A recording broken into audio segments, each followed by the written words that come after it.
Lesson 4. Elocution means to speak out. That is to say, if you have a tale to tell it and tell it well. The idea of speaking is to convey information to others. Therefore, you must speak so that they might hear you. You must speak with dignity, eloquence, clearness, and distinctiveness. You must speak to be understood in the language you speak. You must carry emphasis when you speak. To be a good elocutionist, you must embody in yourself clearness of thought, expression, and action. First, you must feel what you speak, and as you feel it, express it in like manner. If you feel the enthusiasm of a thing, express it with enthusiasm. Speech and truth should be just your feelings on all things. If you speak coldly or without emphasis, it is because you feel coldly and not moved to action. Every man who is not tongue-tied by nature can speak. God gave him a voice for that purpose. Therefore, if you have anything to say it out loud so that others may hear you. If you whisper to yourself, surely you are not speaking loudly enough for others to hear you. Speaking is an act and must be done properly. Make your speech in keeping with your subject. If your subject is one dealing with great and momentous things, your voice should be in keeping with such a subject, but the momentousness thereof. For instance, if you are speaking about death and the wages of sin, that the sinner will surely go to hell, your voice must carry that conviction to the minds of your hearers. You should not speak of hell with the same tone of voice that you would use in talking about the pleasures you are enjoying in this world. The thought of hell should carry out the very deep and heartfelt feelings of people's souls. You should carry a solemnity in your speech that will make people even frightened to think, and that you yourself are in real fright about what you are speaking, because your subject is fearful. If you get up to speak on death and speak as though you were at a tea party, you are not making any kind of impression upon the minds of the people. If I were speaking to people about heaven, my voice should be in keeping with that joyous place. I should feel happy within myself and let that happiness come out in my speech so that people will say, well, that man seems to be very desirous and anxious to get to that place. Therefore, he must know something about it. You can do the same thing when you talk about hell. You can speak about hell and make such a serious impression upon people that they will say, that man knows what he is talking about, and I certainly don't want to go to that awful place he is speaking of. When you are addressing a person in your room sitting in front of you, you speak in the tone which will reach his ears as well as his understanding. If you yell and bawl at him, he will think that there is something wrong with you and he will want to get away from you. In addressing a crowd of people in a small room, you must raise your voice to reach the person farthest away from you in the room.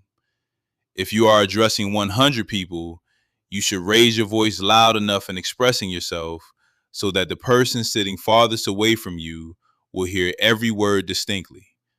And in like manner, if you have an audience of 1,000, 2,000, or 5,000, if you stand up on a platform in front of an audience of 1,000 and address them in the voice you would use for an audience 12 feet by 12 feet, the people 12 feet away from you will not hear you, and those farthest away from you will have to strain their ears to hear and understand you. They will become disgusted and walk out on you. When you have an audience, you must make an effort for everyone in the audience to hear you distinctly. You must pronounce your words correctly for them to understand what you say. You must not run your words into each other. You must make your words clear and distinct. You must not rush your sentences, but speak in short sentences that carry clear thoughts so that everyone will be able to follow and understand what you say. The idea of listening is to hear. When an audience doesn't hear every word of the speaker has failed to make a complete impression upon his audience. Probably, the very thought he would like to leave is not sufficiently distinct and clear as to be heard. Therefore, the speech is in vain. Always speak in words that your audience understands. Never try to speak above your audience's head because it will be a waste of time. Nobody will understand you. The important thing in speaking is to be understood. First, always think of what you are going to say before you say it. Otherwise, you will be regarded as a fool for talking nonsense. In the speech, when you start a sentence, always complete it. Never speak in long sentences because people cannot remember long sentences. When you are delivering a speech, do so with emotion so that you feel what you are saying. Do not stand in one place like a mummy. People will think you are planted there.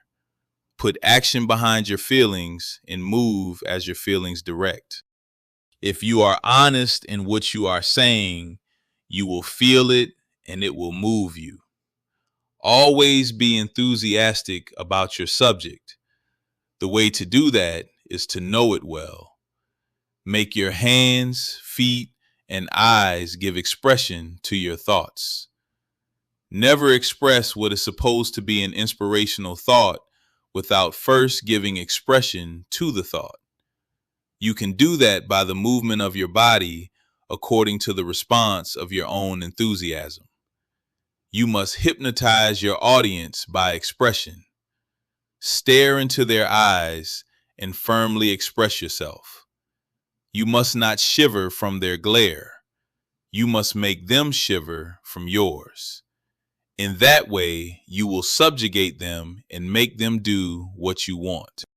This is made possible by your honesty of purpose and confidence in yourself. If you are telling a lie, you cannot subdue everybody or anybody who is looking straight at you because they will see the lie in your eyes. If you have to tell a lie, don't look at anyone. Your eyes will betray you. Whenever you see a speaker look away from the crowd into the ceiling or at the walls, he is usually telling a lie. A person who is always facing his audience is never afraid of the truth. Speak forcefully always, particularly at the beginning, middle, and end of your speech. Start off in a low tone. Then, 5 minutes afterwards, raise your voice gradually until you have reached a convincing point of your speech. Then you may rest by lowering your tone to raise it again to get renewed interest. Continue the same way until you are about to reach the end. Then redouble your efforts to win everybody over to you on what you are speaking about. This is called your climax. Always sit down with emphasis after you have made your speech, then rise again to do anything else if you have more to do. Don't let the people believe that all your efforts were just to get a collection. If you lift the collection at the same time you make the speech, they will think so. Lift the collection immediately after the speech. If you made a good speech before, up to the end, they will listen to you, even making a speech about the collection.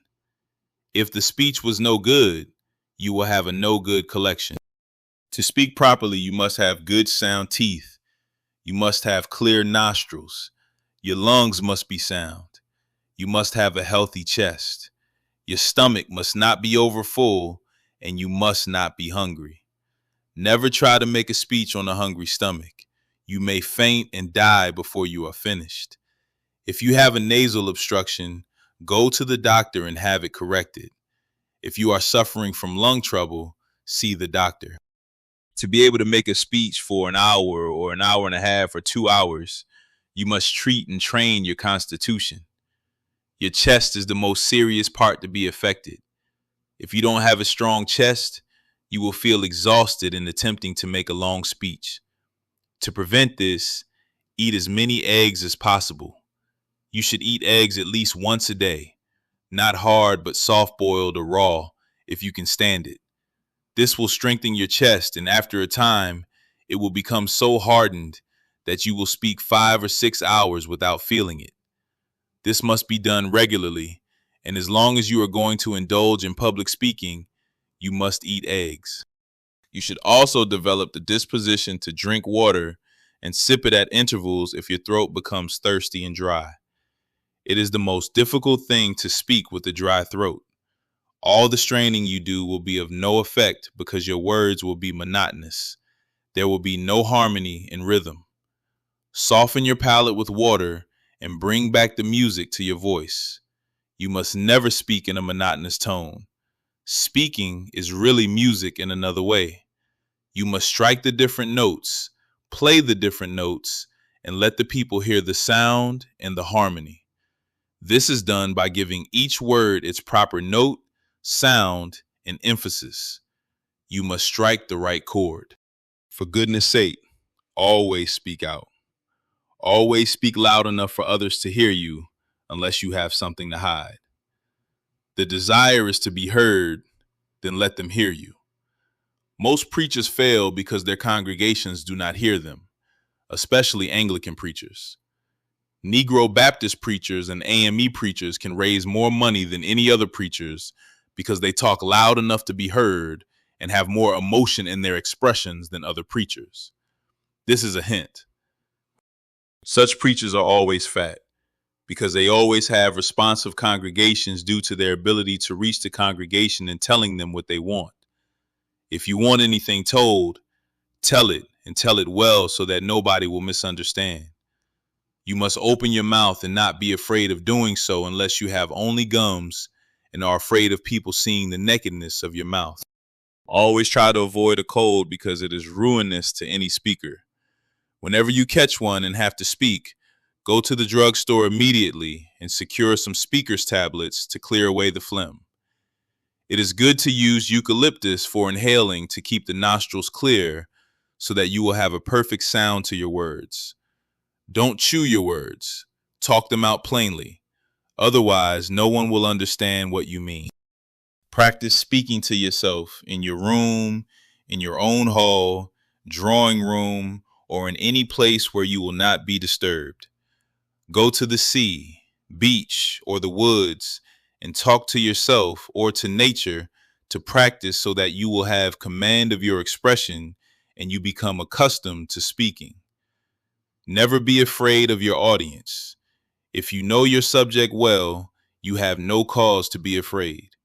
Always know your subject. Never make a long speech after 10 o'clock at night. People will become restless and move away because it is near bedtime. If you are called upon to speak at 10 o'clock or after, take not more than 15 minutes. If you are to speak somewhere, see to it that you are not called later than 9:30. At a certain hour of the night, people are restless and tired and generally want to go home. They are never inclined to listen to speeches. Never apologize for any other speaker being better than you. Just rise to the occasion and try to beat the last man. Let the audience judge. If you confess that any speaker is better than you are, even though you are better, the audience may still give the credit to the other man because you said so by running down your own ability. Always see that your clothing is properly arranged before you get on a platform. Otherwise, people may see things to laugh at. Be careful not to make blunders in grammar because people may laugh loudly and expose you to others who are not thinking. You should not make any mistake in pronouncing your words because that also invites amusement for certain people. If they remember nothing else, they may remember such mistakes and never talk about them and create prejudice against you for it. So be careful. When speaking, you should always try to hold the people's interest in the best way you know. You may give a joke that is relevant or logical in emphasizing your point. Never give vulgar jokes. To be a good speaker or elocutionist is to hold a grand prize among men. If you can speak better than others, you have a natural lead among them. Glory in this and strive after it. Remember, God gave you a mouth and a voice, and you must use them for good results. Secure from any bookseller a copy of a good book on elocution and study it. Click this video to listen to Lesson 5. Like, subscribe, and share this video to support the channel. Peace.